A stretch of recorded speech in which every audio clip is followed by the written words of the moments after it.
Hello everyone, কেমন আছো তোমরা সবাই? আশা করি সকলে খুব ভালো আছো আর আমিও খুব ভালো আছি। তো আজ প্রায় অনেক দিন পর আবার একটা ব্লগ ভিডিও নিয়ে চলে এলাম। আজকে থাম্বনেল দেখে বুঝতেই পেরে গেছে আজকের ভিডিওটা কী নিয়ে। আজ হলো পিঠেপুলি উৎসব। হ্যাঁ জানি অনেক লেট হয়ে গেছে ভিডিও দিতে, তো চলো বেশি না বকে ভিডিওটা শুরু করি। তো প্রথমেই মা এখানে ডালটা সেদ্ধ করে নিয়েছিল। আজ আমাদের পিঁপড়ে শাককে ভাত দেওয়ার নিয়ম আছে, জানো তো। তো সেই কারণে আমাদের এখানে 5-6 রকম পদের রান্না হয়। তো এই বছরে যেহেতু মায়ের শরীরটা সেইভাবে ভালো নেই, তো সেই কারণে মা এবারে বেশি কিছু করতে পারেনি, ওরই মধ্যে করেছে। আর আমি করেছিলাম মাছের ঝালটা। আর এখানে দেখো পিঁপড়ে শাককে কলা পাতায় সুন্দর করে ভাত রেডি করে দিয়েছি। এবার যাব এইটা নিয়ে পুকুরে। তো তারপর সন্ধ্যাবেলা এখানে মা বসিয়ে দিয়েছিল, যেহেতু ডালের পিঠে হবে তো সেই কারণে ডাল সিদ্ধটা করছিল। আর আমি প্রথমে করছিলাম, তো এতটা পরিমাণে হলুদ দিয়ে দিয়েছি, সে কারণে বোন বলতে তুই সরে যা, আমি একটু করে দিচ্ছি।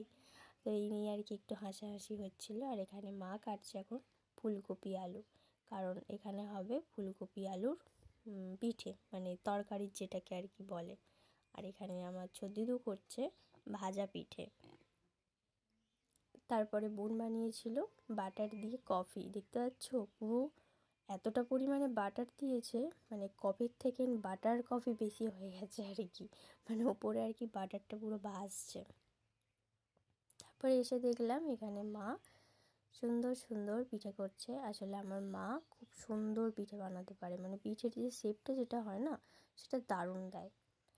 তো দেখো কি সুন্দর করে করছে। আমি এত ভালো করতে পারি না, তাও আমি চেষ্টা করেছিলাম, কিন্তু ঠিক আছে এরপর দেখতে পারবে আমি কীরকম করে পিঠেটা করছিলাম। তো তারপর এখানেতে তরকারির এখানে পিঠে হচ্ছে, ডালের পিঠে হচ্ছে, আর এখানেতে বোন নারকোল কুটছে।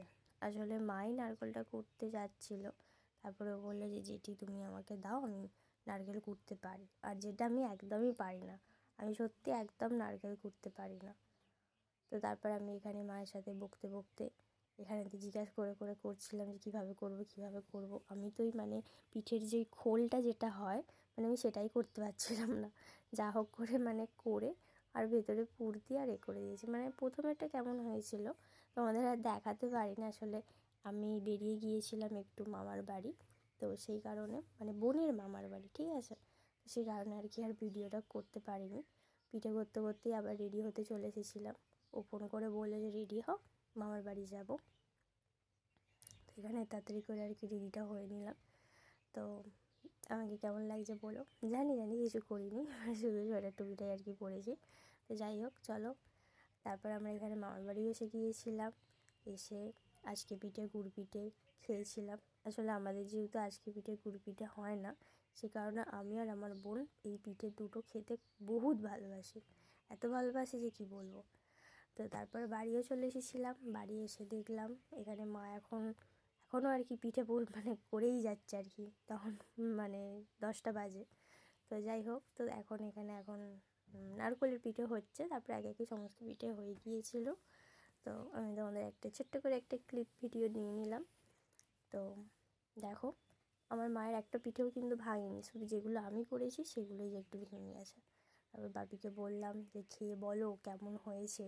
ভাই বললো যে দারুণ। আর তারপরের দিনে হয় আমাদের দুধ পুলি। আমি বললাম না যে কন্টিনিউ ভিডিওটা ঠিকঠাক করে করাই হয়নি, আসলে মাথা থেকে ভুলেই যাই। যাই হোক, আজকের ভিডিওটা কেমন লাগলো অবশ্যই জানি। আজকের মতন টাটা, সকলে ভালো থেকো।